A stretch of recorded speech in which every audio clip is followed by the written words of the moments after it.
trazer o tema de fraturas transtrocanterianas é exatamente porque é uma fratura muito comum e ela acaba sendo do dia a dia de todos nós. Todos nós tratamos as fraturas transtrocanterianas e o intuito aqui é a gente revisar alguns conceitos e mostrar se existe alguma novidade, o que a gente pode melhorar para tratar cada vez melhor os nossos pacientes. Então, primeiro, existe uma grande novidade no tratamento da transtrocanteriana? Então, será que a grande novidade hoje são os implantes? A gente passa das placas de ângulo fixo, um tutor estático, a ter como parafuso deslizante, o DHS, um tutor que já permite uma impacção controlada, até hoje as hastes mais modernas, hastes de elemento único de bloqueio, haste com 2 elementos de bloqueio cefálico. Então, será que essa foi a grande novidade no tratamento das fraturas transtrocanterianas atualmente? Ou a gente começou a entender melhor a fratura e, com base no melhor entendimento dos conceitos da fratura trans, a gente começou a tratar melhor? A grande verdade é que a gente vai mostrar até o final da aula que talvez o implante seja o menor dos problemas no tratamento das fraturas. A grande importância é a gente entender como é que essa fratura vai se comportar de acordo com o seu traço, de acordo com a sua característica. E aí que entra o primeiro conceito importante, que é o conceito da estabilidade da fratura. Então, muito bem, o primeiro conceito que a gente tem que ter é o que é estável, o que é uma instabilidade. Então, a primeira questão da instabilidade é em relação à convolução da cortical póstero-medial. Então, uma vez que eu tenho essa convolução, eu vou ter uma tendência à valização da minha cabeça. Tem hora que a gente aplicar a carga fisiológica do organismo, essa cabeça vai tender a varo, porque eu não tenho onde sustentar a minha fratura. Então, minha região do cálcar que passa a carga, ela não é mais competente, e a hora que o paciente tem a descarga de peso, variza. E, ao mesmo tempo, a hora que o perfil que eu tenho a cominução da minha região, eu tendo a ter uma retroversão da cabeça. Então, esse é um primeiro conceito importante. A hora que eu tiver a cominução do meu cálcar, eu tenho uma tendência de varização e retroversão da minha cabeça femoral. E isso é uma questão que eu vou ter que lidar na hora que eu estou fazendo o meu tratamento. Outra coisa importante na estabilidade é a integridade da cortical lateral. Então, a partir do momento que eu tenho uma cortical lateral íntegra, as minhas forças principais atuantes são forças que vão tender a gerar compressão na fratura se ela estiver bem reduzida, bem fixada.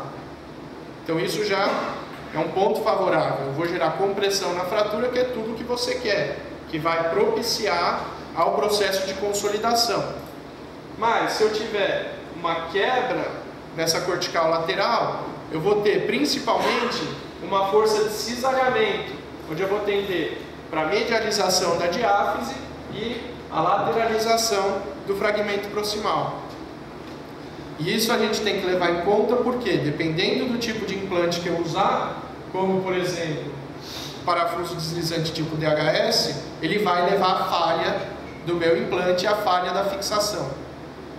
Então, a partir desse momento, eu já sei que estabilidade é a integridade ou a cominução do meu córtex póstero-medial e a integridade ou fratura da parede lateral, que são os dois fatores que mais vão influenciar na estabilidade da minha fratura transtrocantéria. Então, com base nisso, a gente classifica.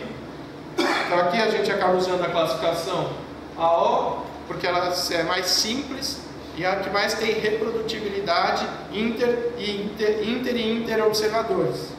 Então, A1 seriam as fraturas estáveis, ou seja, sem cominução póstero-medial, cortical lateral íntegra. As A2, eu tenho cominução póstero-medial e a parede lateral se mantém íntegra. E as A3 são as fraturas de traço reverso, ou seja, eu já tenho comprometimento da minha parede lateral, podendo ou não ter comprometimento também do meu córtex póstero-medial. Então, daí vem a questão. Eu tenho a minha fratura, eu preciso avaliá-la radiograficamente para poder classificar. E o que eu preciso para ver adequadamente? Será que só essa radiografia, que é o mais de costume, a gente vai lá, põe o paciente na sala de raio-x, faz uma radiografia AP de bacia. Será que ela já é o suficiente para a gente ter todos esses dados? Se eu tenho uma cortical lateral íntegra, se eu tenho uma cominuição no meu córtex póstero-medial, quanto a essa cominuição, isso já é suficiente para eu poder classificar a fratura e dar meu tratamento? Na maioria das vezes isso não é o adequado. Você precisa de um raio-x em perfil, onde a gente vai ver o quanto da cortical póstero-medial está comprometido para poder fazer o planejamento, algumas vezes até do tamanho do meu implante, do comprimento de placa, comprimento de haste, e o raio-x com tração e rotação interna. Por quê? Porque é a única posição que eu vou conseguir ver a minha cortical lateral. A posição natural do paciente que é em rotação externa vai tender a jogar essa cortical lateral para posterior. Então, se eu não corrigir isso, eu não consigo estudar essa região e, consequentemente, eu posso fazer uma opção errada de implante no momento cirúrgico. Se eu tiver a fratura lateral, eu não vi e só tiver DHS na sala, eu não vou conseguir fazer uma boa fixação dessa fratura e eu não vou ter alternativa no intraoperatório para conseguir lidar com isso. Então, o estudo radiográfico ele é fundamental. Então, a gente precisa ter o AB da bacia, o perfil desse quadril e o raio-x com tração e rotação interna para o melhor estudo. Tá? Mas um técnico de raio-x não faz. Você tem que ir lá, tem que fazer uma tração leve no paciente, rodar interno, para poder fazer o exame radiográfico adequado. Isso é função nossa, acompanhar esse exame e fazer. Então, uma vez tendo, a gente já sabendo os critérios de estabilidade da minha fratura, tendo um diagnóstico preciso, a gente tem que ir para o próximo passo, que é entender os fatores que levam à falha da síntese. Ou seja, os fatores que levam ao cutout, que é a pior falha que a gente pode ter tratando esse tipo de fratura. Então, a gente tem alguns fatores que podem ser os principais. Então, primeiro, seleção de implante. Se eu selecionar errado, eu posso ter falha. A qualidade óssea pode me interferir no sucesso ou no insucesso. A própria geometria da fratura, ou seja, a estabilidade do meu implante, da minha fratura, a qualidade da redução que eu vou conseguir e o posicionamento do implante. Então, se a gente tiver que numerar em termos de importância desses fatores, o primeiro fator é a qualidade da redução. E isso é um fator que depende única e exclusivamente do cirurgião. Em segundo, viria a própria característica de estabilidade da fratura. Mas esse é um fator que já não depende não depende do ortopedista. Esse é um fator que veio junto com o paciente e a gente vai ter que lidar com ele. Em terceiro, posicionamento do implante. Eu tenho que posicionar adequadamente meu implante para ele não ter falha. E novamente, depende da gente. Em quarto, viria a qualidade óssea, ou seja, a presença ou não de uma osteoporose mais intensa, também inerente ao paciente. E por último, eu colocaria como a seleção do implante. Talvez a seleção do implante seja o que menos influencia para ter uma falha ou não. Então, muito bem, falando um pouquinho da redução. Primeiro, redução adequada. O principal é evitar varo. Se eu tiver uma redução em varo, nesse estudo, ele mostrou um varo menor de 100 graus, 28% dos pacientes evoluíram para o fenômeno de cutout. Então aqui a gente já vê que a manutenção do ângulo cérvico diafisário, ele é fundamental para você não ter uma complicação maior. E o que é uma boa redução?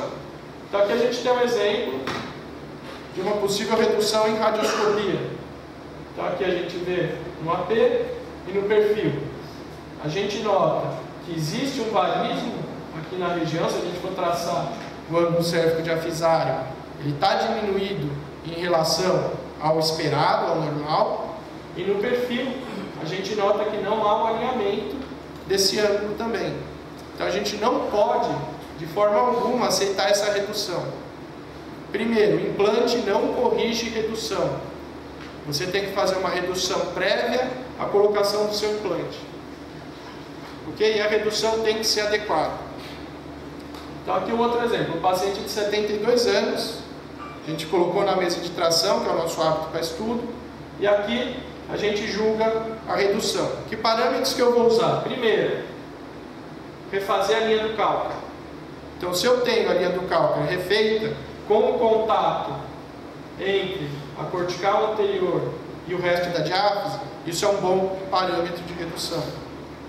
Segundo, restabelecer o ângulo cérvico-diafisado do paciente. Como eu tenho um raio-x de bacia no início, na avaliação inicial, então eu tenho uma ideia do ângulo cérvico-diafisário contralateral para reproduzir nesse lado. Tanto na radiografia em AP, quanto no perfil. Lembrar que a média do ângulo cérvico-diafisário normal é de 125 graus, no idoso tendendo a aumentar pela valgização fisiológica, e no perfil esse ângulo é de 180 graus, então eles estão extremamente alinhados. Então eu só vou começar a fazer minha osteossíntese a hora que eu tiver obtido esses parâmetros. Ah, mas por manipulação fechada eu não estou conseguindo ter essa redução, eu não consigo de forma alguma corrigir isso de uma redução incruenta. Aí você vai partir para técnicas minimamente invasivas de redução e vai reduzir antes de fazer o início da colocação do seu implante. Tá? Então acho que essa é uma primeira mensagem a deixar, a colocação do implante, ela só começa a ser feita depois de obtida a redução, seja por método fechado, seja por método aberto, minimamente invasivo. Quanto à geometria da fratura, então aqui de novo a gente vê a questão da estabilidade. Quando eu tenho meu cálcar íntegro, a hora que eu restabelecer a estrutura anatômica, eu vou ter um local onde a carga vai ser distribuída fisiologicamente, ao passo que nas fraturas instáveis eu tenho esse gap que vai levar à tendência de varização e retroversão. Então, para evitar essa tendência, eu tenho que ter implantes que tenham estabilidade angular contra a varização desse fêmur. Então, a gente vê que, independente do implante que a gente for usar, uma das características dele tem que ser estabilidade angular contra a varização. Então, pode ser haste, pode ser placa, qualquer coisa que for, tem que ter esse elemento exatamente para evitar a tendência à var. Depois a gente vai para o posicionamento do implante. Então, nosso intuito é colocar o parafuso na região adequada. E como é que a gente avalia isso? Aí entra o que o professor Baumgartner descreveu em 95, que é a distância da ponta do implante ao ápice da cabeça. A gente vai ver que isso tem uma grande relação com a taxa de falha. Então a gente precisa determinar, primeiro, se eu quero colocar o meu implante o mais próximo possível do ápice da cabeça, o primeiro ponto é, onde é o ápice?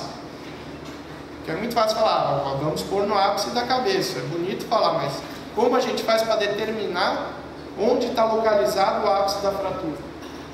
O ápice pode ser aqui no AP, aqui, aqui, qualquer região é o ápice, no perfil também. Eu posso ter uma gama de posições que eu posso julgar que seja o ápice, mas não. O ápice a gente vai traçar o eixo longo do colo. Então, o maior eixo do colo, onde ele cruzar com o osso subcondral, ali é meu ápice. Tanto na radiografia em AP, quanto em perfil. Ah, mas eu tenho dificuldade de tentar localizar o maior eixo. Então, o que você pode fazer? Pegar duas retas paralelas, ver onde é o meio delas e traçar essa reta passando por ela. Aí você consegue determinar o ápice da cabeça. Ok? Tanto na radiografia em AP, quanto no perfil. Uma vez tendo o seu ápice, você vai para a colocação do implante. Ok? Então, o tip, a ponta do implante, vai determinar o seu outro ponto de referência para fazer a medida do TAD, tanto no AP quanto no perfil. E a distância linear entre esses elementos é que vai te dar essa medida. Então aqui, no posicionamento numa parafuso de HS, eu tenho essa distância no AP, essa distância medida no perfil, e a somatória das duas distâncias é que vai dar o nosso índice. E esse índice tem que ser menor que 25 milímetros. Okay? Então é importante a gente buscar essa medida o melhor possível. E por que ela tem que ser menor que 25 milímetros? Esse é o estudo do Baumgarten, que ele publicou em 95, que ele mostra que acima de 25 milímetros a taxa de falha ela cresce exponencialmente. Então a gente tem que respeitar esse dado, sempre buscar o nosso TAD abaixo de 25. Então, a gente já vê que dois fatores importantes que nós temos que tomar cuidado é posicionar, reduzir adequadamente essa fratura e posicionar o implante. Se eu não reduzir bem a fratura, eu não consigo posicionar meu implante adequado. E eu vou estar fugindo do meu TAD e isso pode levar a falha.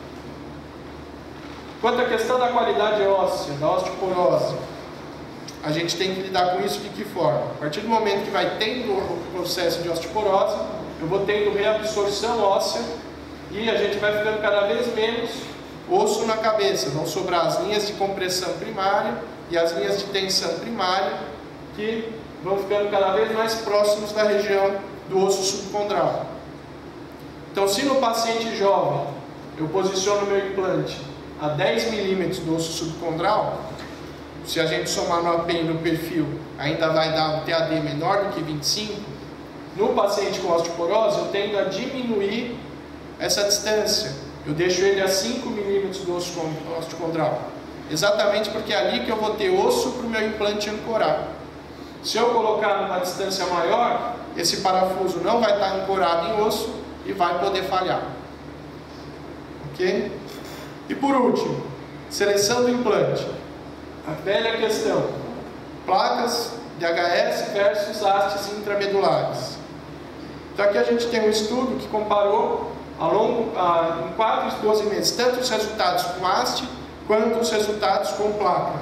E a gente vê, em termos de dor, com 4 e 12 meses, sem diferença significativa. Em termos de ato de movimento, também não mostrou diferença significativa.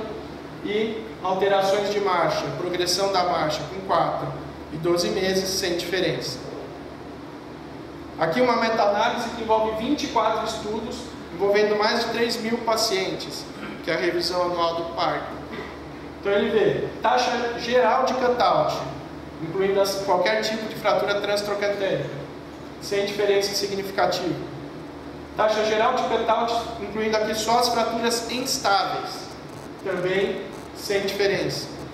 Taxa de falha em geral, por qualquer falha nas fraturas transtrocantéricas. A haste falhou muito mais do que as placas. E uma taxa de falha só nas fraturas instáveis, a haste tem uma leve tendência a mais falha. E qual foi essa principal falha que acabou sendo incluída aqui? É a fratura na ponta do implante.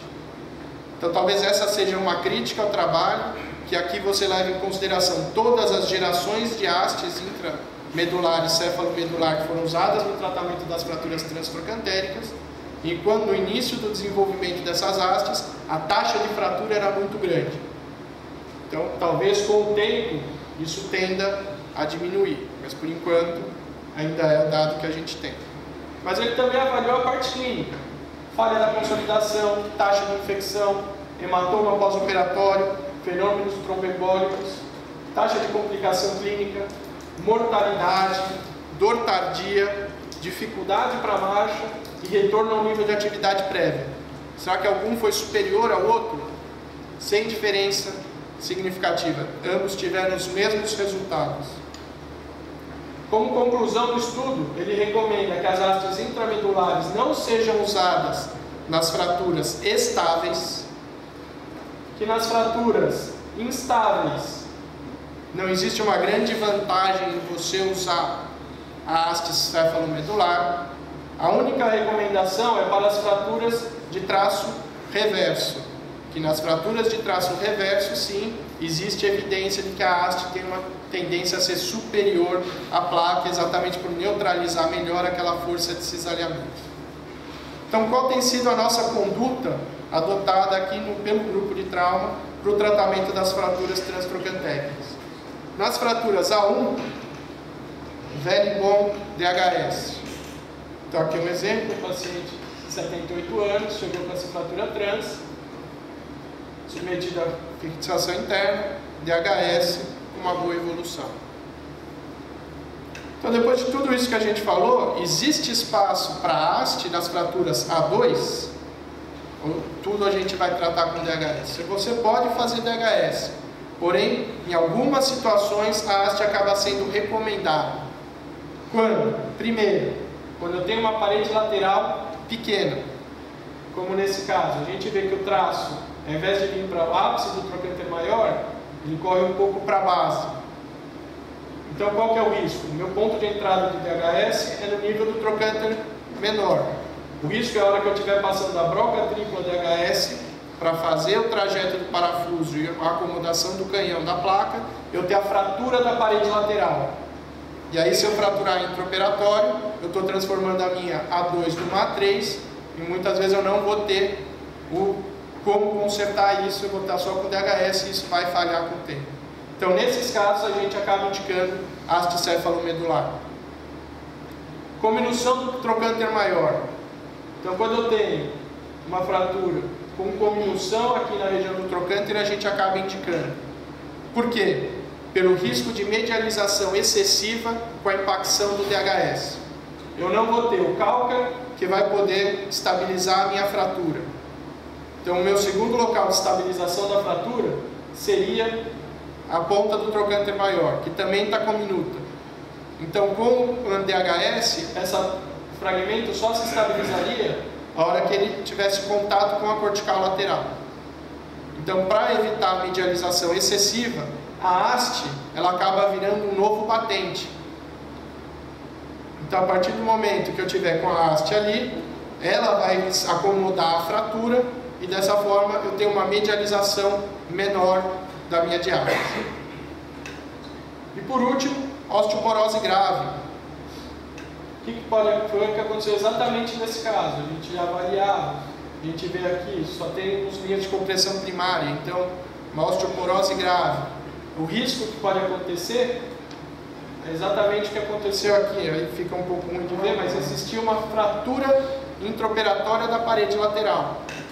Então, se eu julgar que aquele osso não vai me aguentar a perfuração pela broca DHS, é melhor você ir para a haste céfalo-medular, ok? E nas A3, a gente não tem discussão, aqui a nossa opção é pela haste céfalo-medular e pronto. Daí vem outra discussão, céfalo-medular longo, ou posso usar a céfalo-medular standard, curta, daí depende de cada empresa que você for usar. Quando que eu vou indicar usar uma haste longa no meu paciente? Então, o primeiro cuidado que eu tenho que ter, e aí entra a avaliação pré-operatória, é o anticurva excessivo. Se eu tiver um paciente que pela idade, a curvatura do fêmur está muito excessiva, vale a pena você usar a haste longa. Por quê? Porque a hora que você colocar a haste standard, a ponta do seu implante vai ficar na cortical anterior, isso propicia dor e pode propiciar uma fratura perimplante. Segundo, paciente brevilíneo. Então, se for um paciente de baixa estatura, pelo mesmo problema do implante ficar na cortical anterior, você acaba indicando haste céfalo-medular longa. E por último, osteoporose grave com comprometimento intenso da diáfise. Então, aqueles fêmures que você já tem um adelgaçamento intenso das corticais, tanto no AP quanto no perfil, que seria para artroplastia como DOR C, você acaba usando a haste longa para evitar a fratura perimplante. Mas a gente, apesar de dar todo o nosso tratamento adequado, reduzir bem, colocar nosso implante bem, a gente ainda tem um problema, que é a taxa de mortalidade desses pacientes. Ainda existe uma taxa de mortalidade de 36% no primeiro ano pós-fratura, por causas relacionadas ou não relacionadas à cirurgia. Isso está diretamente ligado com a idade do paciente, sexo e a classificação da Sociedade Americana de Anestesia pré-operatória. Então, pacientes com idade mais avançada, do sexo masculino e com asa elevada, tem uma mortalidade muito relacionada. Então, a gente precisa ter, de alguma forma, diminuir essa taxa de mortalidade. E aí que entra, hoje, as abordagens multidisciplinares para esse tipo de paciente. Então a gente tem que envolver tanto o cirurgião ortopédico, quanto o clínico, principalmente um geriatra, quanto o médico intensivista e o anestesiologista. Então essa integração é chamada de co-management no exterior.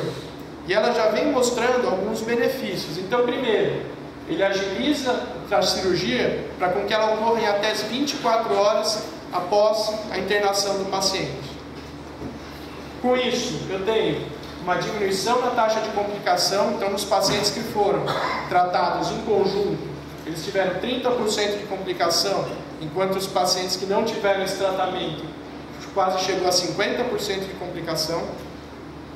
Eu tenho uma diminuição na taxa de infecção, então aqui a gente nota uma diminuição drástica na taxa de infecção de 19,8%, que a média geral passa para 2%, e diminuição do tempo de internação. Então, um paciente que geralmente ficava em 8 dias, quase 9 dias internado, passa a ter uma taxa de internação de 4 a 5 dias.